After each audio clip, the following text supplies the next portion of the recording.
Pero bueno, este rojo, después de ganar la Supercopa Sudamericana, consagrándose como bicampeón, tiene un torneo apertura del que no podemos destacar demasiado en el No, no, Apertura no. 95 para cerrar el año.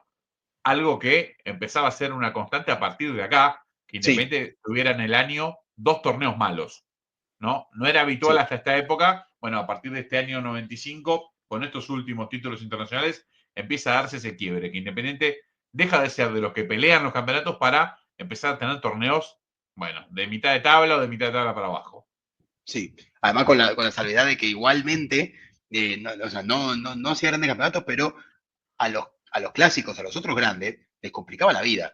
Sí, sí, Porque, bueno, vamos a ver que, bueno, Boca recién le da vuelta al historial, entraron los 2000, a San Lorenzo le seguía ganando más de lo que le ganaba a San Lorenzo a Independiente. Hoy en día no es así, ahora San Lorenzo la ha descontado, creo que 7, 8 partidos en los últimos 15 años, que es mucho, ¿no? Obviamente, 8 partidos de descuento en 15 años es muchísimo, pero hasta esa época, todavía en los 90, molestaba a todos, ¿no? Inclusive River, que siempre lo tuvo bastante de hijo, le costaba ganarle. Bueno, a Racing, sí, con a Racing Racing siempre le mantuvo ganaba una siempre. ventaja, sí, con Racing siempre Sí, tuvo una sí, ventaja en los clásicos, recién ahora, en los últimos 3 4 años, pero bueno, también es uno de los mejores momentos de Racing de historia, uno de los peores de Independiente, con lo cual se espera cierta ventaja de Racing, que es ahora o nunca, diría yo, para la academia. Pero bueno, en este torneo, por ejemplo, del 95, donde vemos que ganó 4 partidos, empató 9, podemos ver, por ejemplo, que con Racing, Boca y River no perdió. Empató los 3 claro, partidos. Y claro. en fila, ¿no? Porque le tocó River, Boca y Racing, los 3 en fila y los 3 los empata. Pero bueno, nada, un Independiente que no hizo una buena campaña y que lo vamos a ver cada vez más seguido hasta el día de hoy, ¿no? Tal cual, sí, sí, hasta el día de hoy, como lo nombramos en el comienzo del podcast, sacando momentos muy puntuales, los últimos veintitantos años del Rojo, desde aquel ciclo a nivel local del 94 y a nivel internacional de esta Supercopa 95, ha tenido otros títulos, pero bueno, han sido más oasis en el desierto, han sido más cosas puntuales que momentos de los que puede agarrarse la institución como para decir, bueno, el club está bien plantado en lo deportivo por un espacio de 2, 3, 4 años, Sí, cosa que todavía no ha podido lograr, por lo menos hasta este momento. Pero bueno, le quedaba, después de ganar esta Supercopa Sudamericana, una final más pendiente porque la Supercopa Sudamericana clasifica a su campeón para enfrentar al campeón de la Copa Libertadores del año anterior, que en este caso era Gremio, para jugar la final de la Recopa Sudamericana de 1996.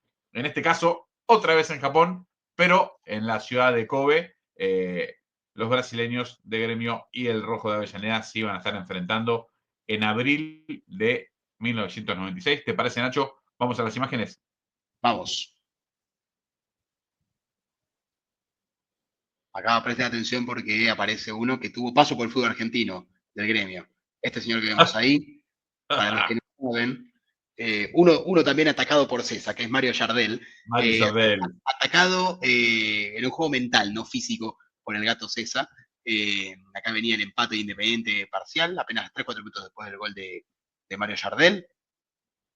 Acá la salida en falso del amigo Mondragón y el 2-1 de gremio.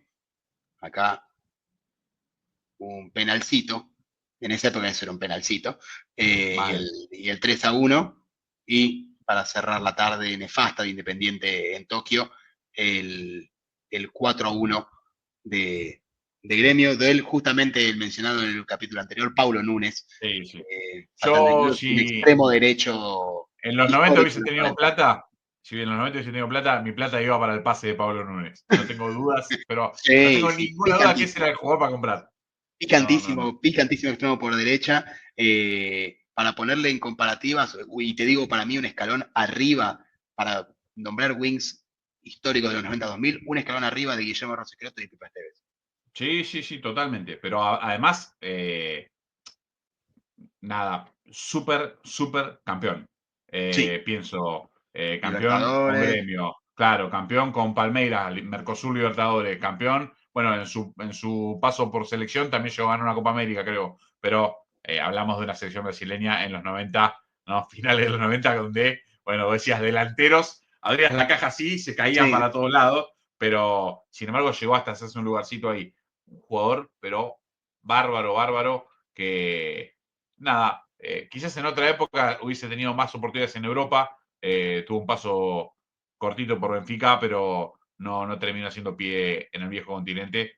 Hoy imagino que con la calidad de jugadores que se van, que se lo llevan, lo forman, se lo llevan a los 12 años, bueno, Sí, sí, sí. Pablo Núñez se lo hubiesen llevado muy chico del fútbol brasileño y seguramente hubiésemos visto, bueno, un crack de otra dimensión, aún más grande de la que tuvo para lo que fue el fútbol brasileño. Además, fútbol brasileño que lo decíamos la otra vez y lo repito porque creo que vale la pena, sobre todo en estos conceptos. Vos veías un jugador como Pablo Núñez y no lo podías ver en el Brasileirao. Entonces vos ya lo No, veías a nivel de copas. Vos lo veías exactamente. ya, a ver, en el máximo nivel continental, ya lo veías jugando Copa Mercosur, Supercopa, Copa Libertadores, ya lo veías hace. Y cuando vos veías un nombre que se destacaba año a año, decías, uy, no, juega este otra vez, por favor. Por favor, hermano, en serio. Bueno, y nos pasaba eso con Pablo Núñez, pasaba eso con Alex de Palmeiras. Eran Sí. jugadores muy característicos del Brasileirao de aquella época, dominadores de sus ligas y también dominadores a nivel continental. Nachito, Sí, nada, Mario, sí, para cerrar lo de por favor. Pablo Núñez, 2 Libertadores, 2 Brasileirados, todos con equipos diferentes, y fue partícipe, como decías vos, en la selección jugó 2 partidos nada más, muy poco, pero él fue parte del plantel de la Copa de América del 97, donde Brasil gana los 7 partidos, eh, terminó con 22 goles a favor y 3 en contra, y la delantera era Romario y Ronaldo, Claro, para sí, que se sí, den una no, idea. Era difícil jugar y si quieren un poquito más atrás saben quiénes jugaban nenes de pecho como Yalmín y Leonardo. claro. Estaba Bebeto no era convocado, para que se den una Bebeto, idea. Bebeto entró Eh, para el Mundial porque por la lesión de Bebeto Romario. entró por la lesión Claro, de Romario, si no, no sí, jugaba el sí. Mundial.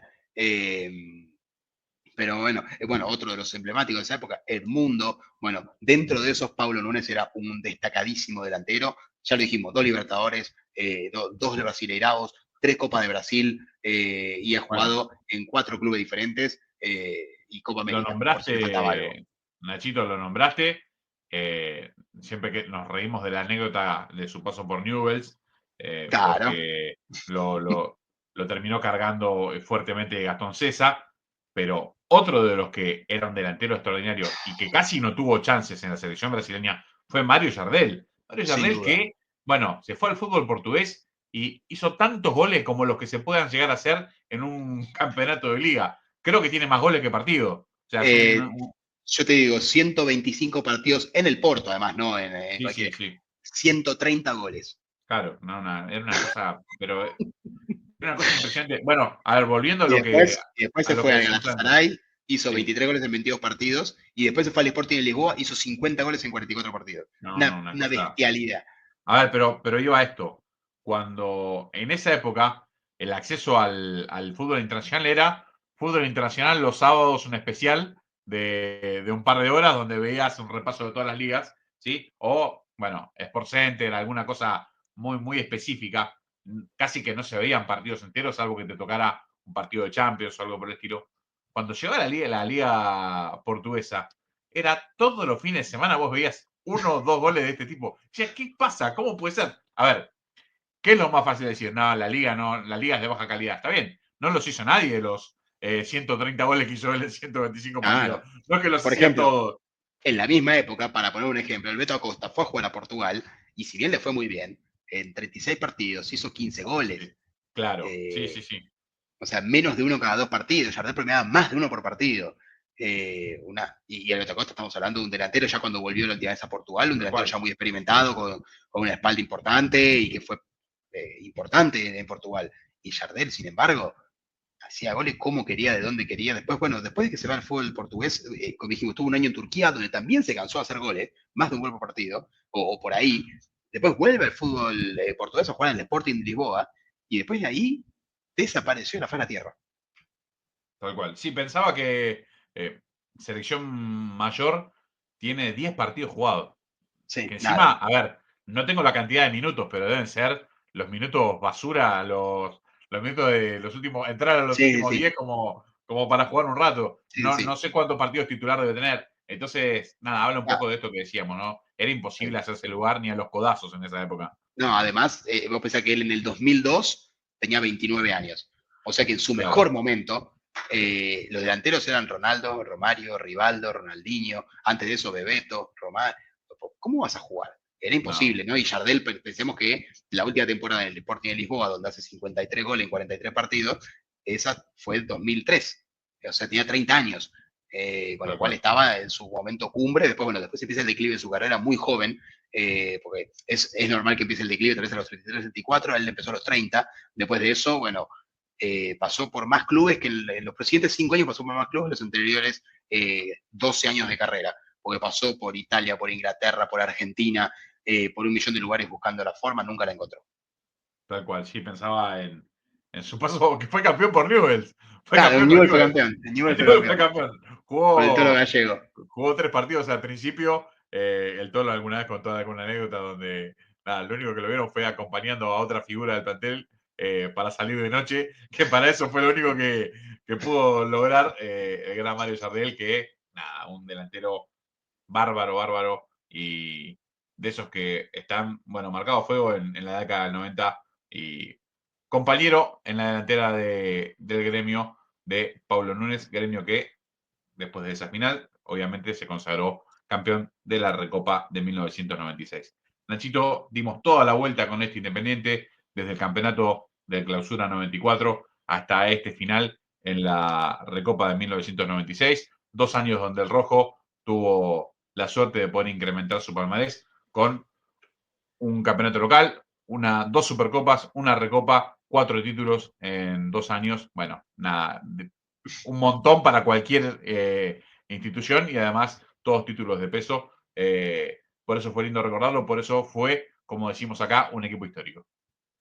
Así es, sin duda, lindo capítulo de Independiente, repasando también, como siempre, todas las aristas, ¿no? Tenemos hablando de Pablo Núñez y Mario Jardel. Pero no, muy, muy lindo todo, la verdad, y bueno, ya veremos cómo seguimos con esto. Sí, íbamos a prometer, como dijimos, ¿no? Un repaso por los 5 grandes. Nos toca cambiar de vereda en Avellaneda y pasar al lado de Racing. Así que en el próximo podcast tendremos a el Racing y lo vamos a utilizar como el Racing del Coco, ¿no? Aquel de Claro, la Supercopa del 88, perdón, el que gana la primera Supercopa que se disputó. Bueno, algunas cositas más que tendremos alrededor de ese equipo, que también es para recordarlo, con un título muy importante para Racing, porque, bueno, fue el que cortó la sequía desde 1967, así que nada, será interesante nombrarlo, ponernos también una década antes de todo esto que venimos hablando y claro. hablar de lo que era el fútbol argentino y el fútbol internacional también a finales de los 80 nos llevará a ese contexto y seguramente lo terminaremos haciendo como es un placer hacerlo en este quinto cambio, equipos históricos. Nachito, un placer como siempre. Lo mismo digo, Dani, te mando un abrazo enorme. Abrazo grande.